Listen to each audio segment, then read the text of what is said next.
dia di urutan pertama.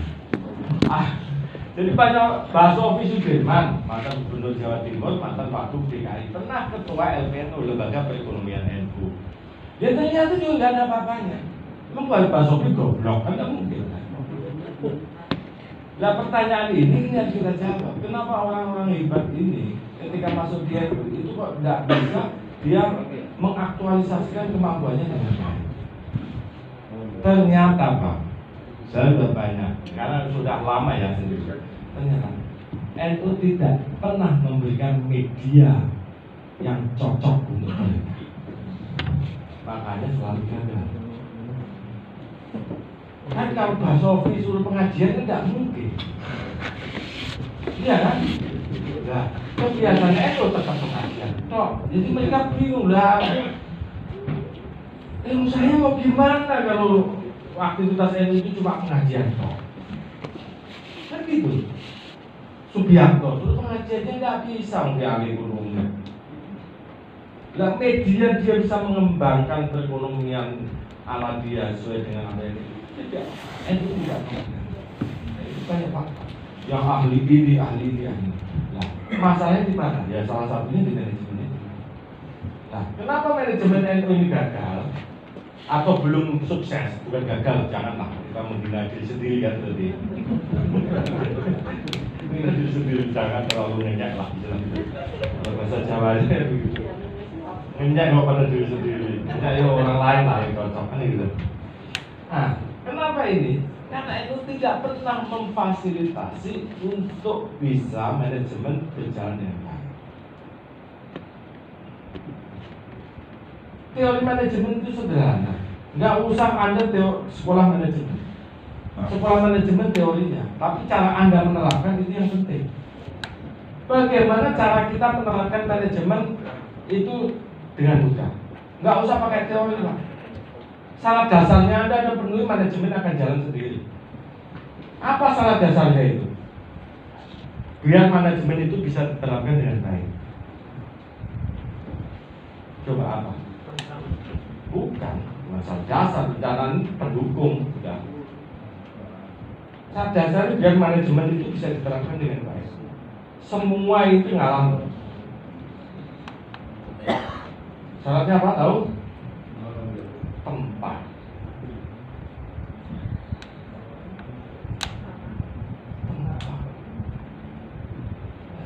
NU ini soal tempat itu paling minimalis.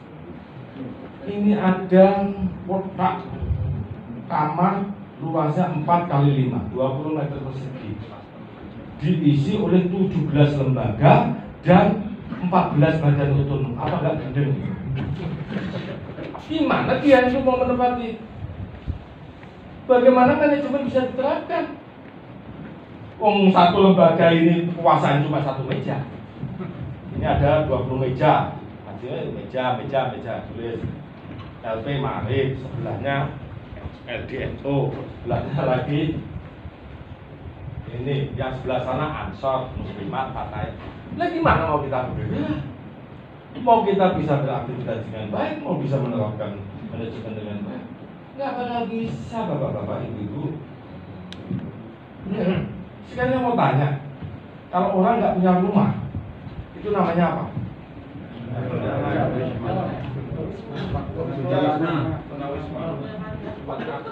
Tunawisma, bahasa lain dari tunawisma, terlalu halus.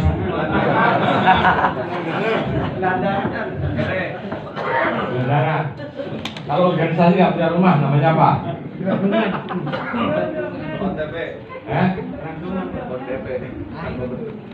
Bukan, ini punya badan hukumnya, tapi nggak punya rumahnya, gimana? Babung sama gelandangan juga. Jadi semua MWC itu punya kantor nggak di sini? Babung semua.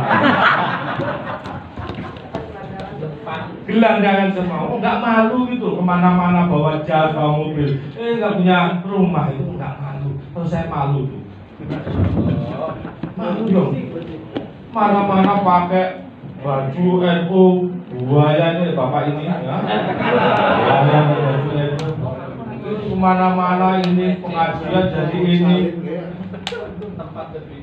Ya, itu tanya, Pak, rumahnya NU di mana? Waduh, mana ya? Jelas. Ada pikiran itu, Pak. Kalau nggak ada tempatnya, nggak akan Anda bisa menerapkan manajemen dengan baik. Bagaimana? Apalagi soal manajemen, apalagi kalau ada sistem manajemen sistem informasi. Kalau nggak ada tempatnya gimana? Oh, sekarang kan cuma teknologi, Pak. Bisa pakai HP, rumah sama rapat pakai HP terus nggak stres. Ini nggak ada, nggak jalan, nggak bisa. Nah, jelas. Makanya kalau di PBNU itu sudah selesai urusan itu. Semua lembaga punya kantor yang layak.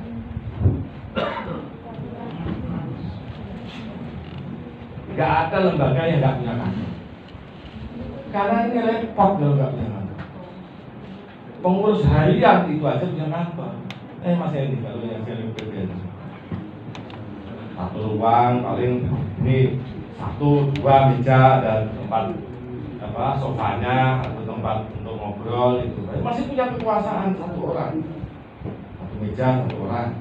Kalau lembaga ya ruangan, satu lembaga satu ruangan, satu badan otonom satu ruangan, bukan dicampur-campur tadi itu. Satu ruangan isinya 14 badan otonom, gantian rapat. Kan kalau di cabang-cabang masih kayak gitu. Ini 2 kali 4 di situ. Nanti pojoknya cuma siapin satu komputer sama ini. Jadi komputer itu capek, Pak. Dan dia kesal. Kenapa? Kok saya ini digunakan hanya untuk bikin surat peluru? Nggak ada yang lainnya. Jadi dia bikin surat juga kayak gini. Jadi kerjanya buat bikin surat gitu aja. Nah suratnya pun juga sangat tidak mutu menurut dia. Suratnya apa komputer? Suratnya itu hanya surat undangan, Pak. Selain surat undangan nggak pernah saya ini komputer saya ini nggak pernah disuruh bikin surat jangan bikin proposal ini nggak pernah. Isinya apa? Surat undangan tok di sini. Kan kasihan komputer ini. Nah ini harus kita permak betul ini NU ini. Harus kita permak. Karena udah, saya yakin kalau mau itu bisa. Semua fatayat muslimat mau bikin kantor sendiri pasti bisa. Cuma masalahnya mau apa nggak mau? Oh mau Pak, berarti Pak. Tapi masalah lagi satu, yakin apa tidak? Yakin. Yakin itu belakang Pak. Kalau orang NU yakin duluan, keliru. Pakai perhitungan dulu baru yakin. Kalau NU yakin dulu baru pakai perhitungan.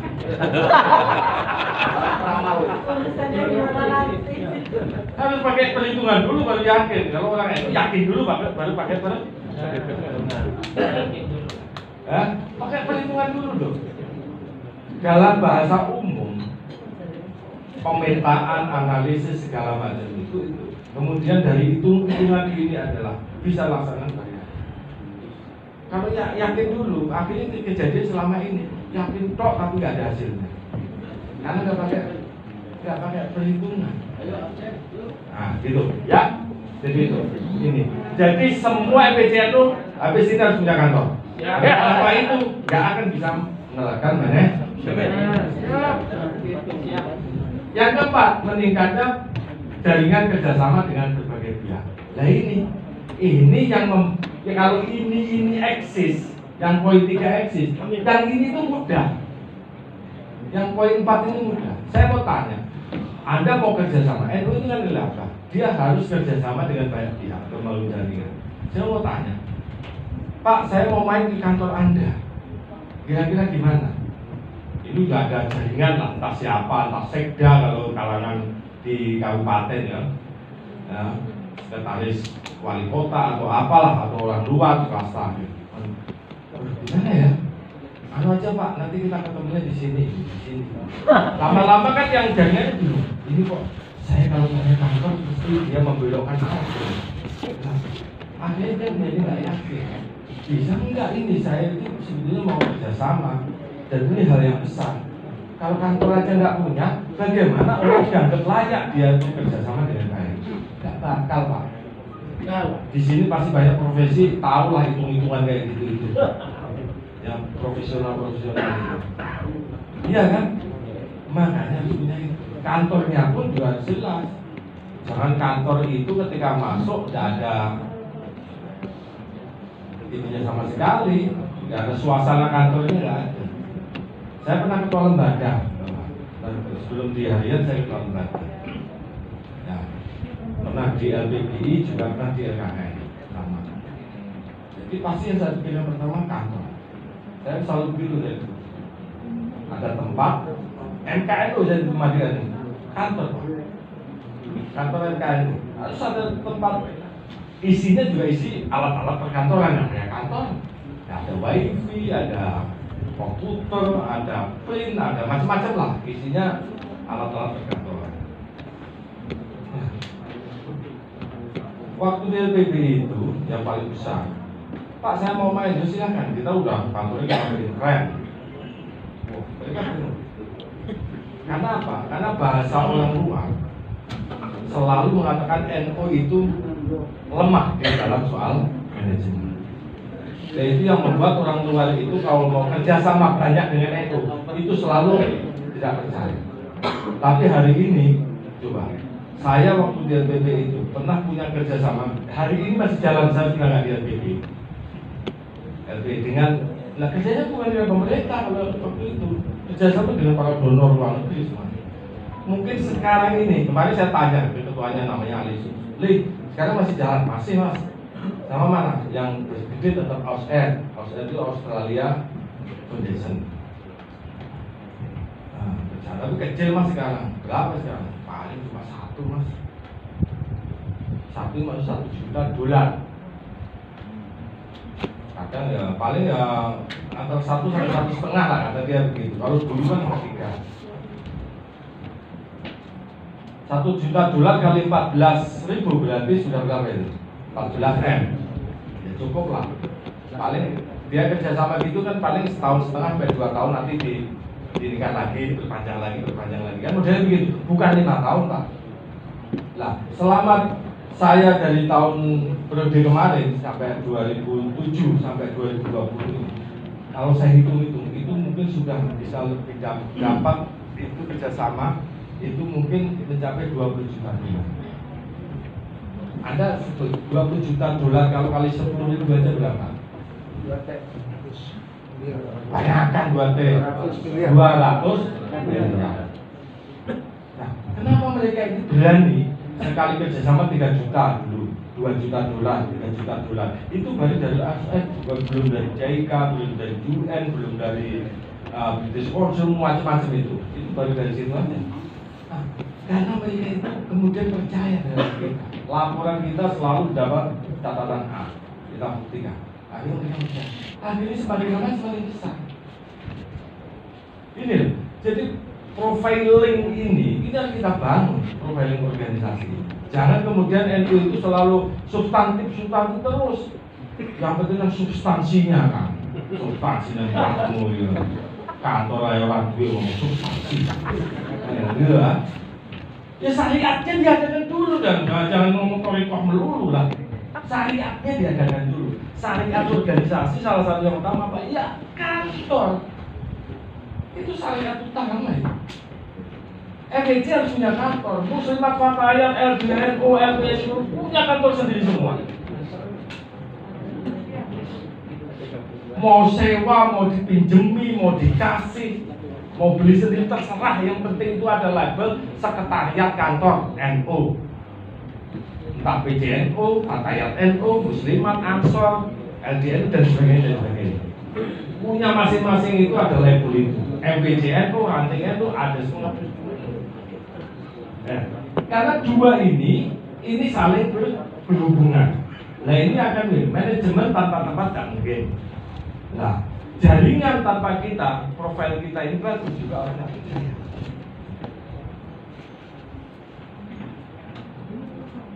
Itu, jadi kita ini sudah terkenal, ngurusi bangsa sudah top. Mau kerjasama mudah. Cuma ketika di dalam teknis, orang akhirnya pikir, pada akhirnya dia hanya bantu sedikit. Gara-gara memandang sebelah mata NU. Ya memang NU ini hebat. Kalau ngomong soal membangun karakter, ngomong soal menyatukan bangsa, ngomong soal ini. Tapi bicara teknis, mana buktinya? Itu pada yang kita butuhkan pada akhirnya yang teknis itu. Karena urusan panganan, Pak, urusan makan, yang organisasi butuh makan, butuh operasional. Nah, kita kadang nggak perhatikan itu. Lagi-lagi urusannya apa? Gotong royong. Lagi-lagi urusannya persumbangan. Udahlah, jangan usah mikir sumbangan lagi. Sumbangan itu nggak banyak, Pak. Project yang banyak. Saya, coba Bapak Ibu bikin sendiri aja. Bapak orang datang saya, Pak Sultan, ini mau pengajian sampai nyumbang lah, masuk orang ini. Oke, saya sumbang lah 2 juta. Ya. Kemudian orang dalam 5 tahun saya tetap ingat kalau saya itu pernah mengundang pengajian di kecamatan mana, totalnya cuma 2 juta. Lalu kemudian saya menjadi apalah itu, kepala dinas atau apa. Pak, ini kita mau ini, sudah pakai program ini aja. Ini bisa kok, sekaligus nanti untuk acara itu.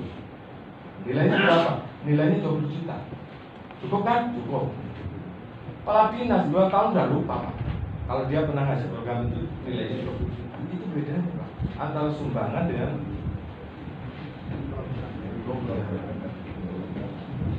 iya kan? Ini yang harus, cara berpikir ini harus kita pikirkan. Bagaimana itu bisa? Apakah pengajian itu nggak bisa mana ada? Contohnya ini, Pak, NKNU itu memang barang yang bisa dijual. Kalau dalam bahasa inilah, bahasa organisasi, ini apa isu NKNU ini, kaderisasi, itu kan isu yang nggak bisa dijual untuk kerjasama. Mana ada orang mau bantu soal NKNU? Nggak ada. Mana ada program? Ya kalau pertanian oke, isu lingkungan oke, kesehatan oke. Kaderisasi siapa yang bantu? Gimana kemudian mensiasat itulah, itu yang penting. Bagaimana ini isunya juga laku. Kita ngomong isu yang bersifat global. Isu apa? Pakai isu global ini yang mencolok apa? Yang mencolok apa isu hari ini? Terorisme, radikalisme. Itu yang saya pakai. Isunya itu nanti ada kerjasama. Setelah kerjasama kita dapat biaya situ, tetap asalnya NKNU gitu loh. Materinya tetap NKNU, cuma judulnya aja di situ soal revolusi mental misalkan, tapi tetap NKNU. Mensiasati yang kayak gitu itu penting. Karena kalau kita mau NKNU Pak tolong bantu, orang bingung. Kaderisasi ngapain ya? Apa urusannya saya dengan NU kaderisasi? Tapi kalau isu radikalisme, terorisme, isu semua orang. Walaupun itu juga ada, tapi sebetulnya arahnya bukan situ. Arahnya kita alihkan ke NKNU yang lebih ngurus ke penguatan organisasi. Jadi contoh-contoh yang seperti itu sebetulnya yang bisa kita lakukan. Jadi itu semuanya insya Allah kalau kita mau bisa. Kan jawab? Nah ini terakhir, ini nanti ada lagi ya. Nah ini untuk konteks Muktamar NU sebetulnya fokusnya itu hanya ada 3. Hasil Muktamar NU itu fokusnya cuma ada 3. 1, penguatan bidang pendidikan, kesehatan, dan ekonomi. Ini Muktamar NU 2015 ini fokus programnya cuma 3 ini sebetulnya. Yang atas ini tambahan saya aja. Penguatan kaderisasi, penguatan aswaja, dan penguatan NKRI. Sebagai sebuah perspektif itu tetap penting, nggak boleh tidak. Tapi intinya di ini itu yang utama kan ekonomi, pendidikan, kesehatan. Pertanyaannya, Pak Sultan, kenapa dakwah? Berarti NU itu udah nggak Islami dong? Kenapa dakwah, masjid, terus apalagi pesantren segala macam kok nggak masuk di sini? Isu-isu seperti ini memang terkait dengan apa yang belum dan apa yang sudah ada di NU.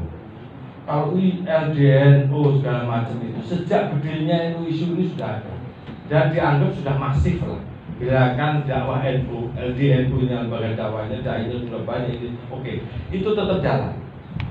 Nah untuk periode 5 tahun ini itu lebih fokus ini. Ini kita yang masih lemah. Pendidikan, kesehatan. Kata siapa Pak Sultan pendidikan lemah? Ya Anda tahu dulu pendidikan yang mana.